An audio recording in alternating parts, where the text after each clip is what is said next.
Okay, so night driving with headlamps is going to be causing glare. What are the risks? Well, there's a couple things in the video I'd like to point out. Remember we mentioned looking to the shoulder line. If there's high beams or headlamps coming at you and it's causing a glare, look to the shoulder line. Now they kind of overemphasize that. You're not really looking down just off the corner of your fender. You're looking out a little ways, but you're not looking into those headlamps. It will be somewhat blinding, especially if they're on high beam. And they'll leave white spots once they go by, so it takes you a while to adjust, your eyes and get back into night vision again. The other thing they mentioned, did you notice they reached up on the mirror, on the rearview mirror, grabbed a hold of something? Yeah. In the newer cars today, that's an automatic thing. It automatically goes to night vision versus day.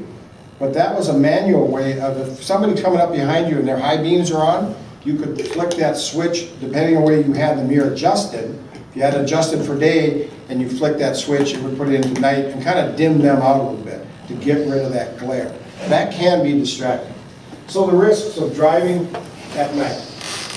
There's glare from head-on high beams. There's glare from the guy coming up from behind you with his high beams on in the rearview mirror. It's difficult to see other vehicles during, on the side streets because of the darkness. You can tell by the upper picture, anything could jump out of those shoulders, right? You got to watch for animals.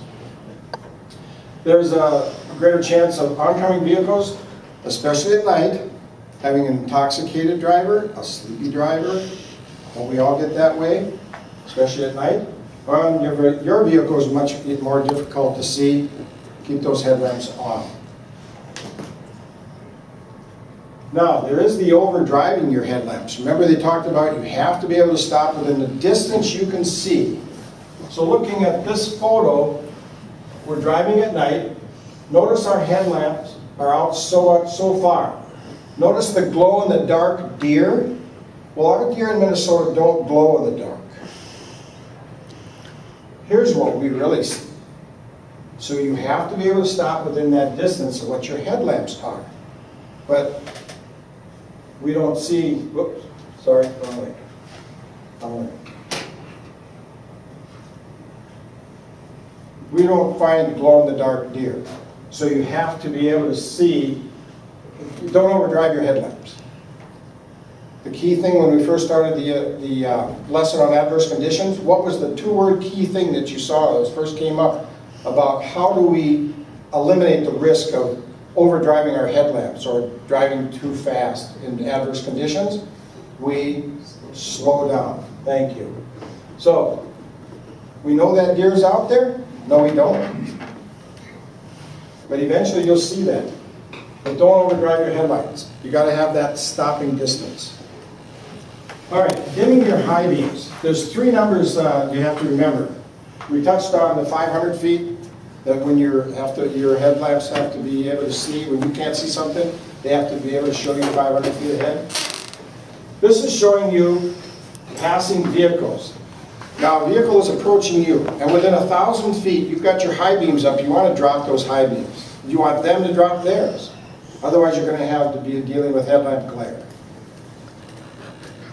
When you are following someone, you're coming up on someone, you need to drop your high beams 200 feet before you get to the rear end of that car and follow.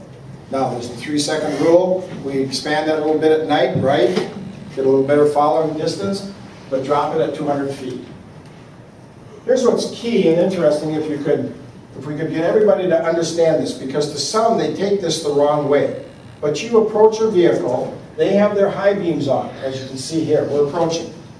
When we get alongside them, we put our high beams on. They are to put their low beams on. That at least we continue to have that spray of light out in front of us, so that we can see the ditches. But it's working together. And you didn't even say anything to this person. It's just something you do together. Some find that a little insulting, but it's not. It's actually to help you. And you want someone to do the same for you. If you're the one being passed, you drop your high beams to low beams. Corners will cause glare. if you're on the inside curve and you're approaching some car coming around the curve, when you got lower high beams, you're throwing glare into that car. You want to make sure you drop your low beams so that we're not causing glare to that car. And it's on a curve. Now, what's wrong with that highway though?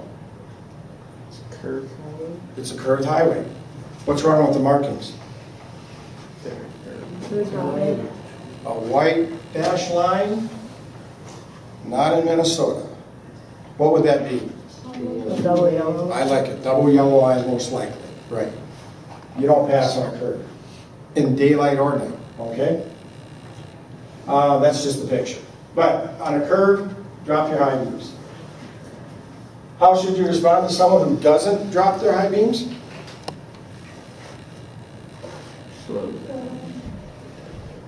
Excuse me. Well, most people do what? We flash people, don't we? I'm a little afraid to flash in case it's John Law. But in our state, and what maybe your habit should be is actually just looking to that shoulder line, right? And just dealing with that glare coming on. Make sure you can stay in your lane by watching that white shoulder line, or the shoulder itself, just so you can stay there. All right, urban and rural night driving. I want to just show you these pictures a little bit because I mentioned Main Street USA earlier, right? All the lighting. You think that's really going to be helpful, but what does it cause? It causes a lot of distractions, doesn't it? There's a lot going on Main Street that can be distracting. We talked about traffic lights, pedestrians, it could be signage.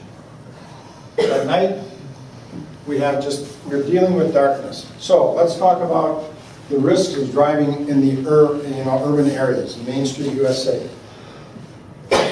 Excuse me.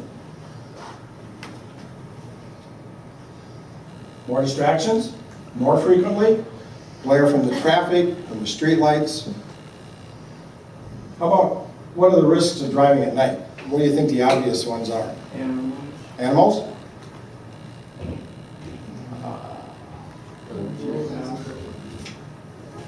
Poorly marked are, intersections. You can't see the intersections coming up. They're being unlit. Looking out for animals jumping out from the shoulders. And we're blinded by oncoming traffic. So night driving, whether in urban or rural areas, really takes a lot more of your attention. It's a much more of a challenge to our driving. All right, video on sun glare. Most of the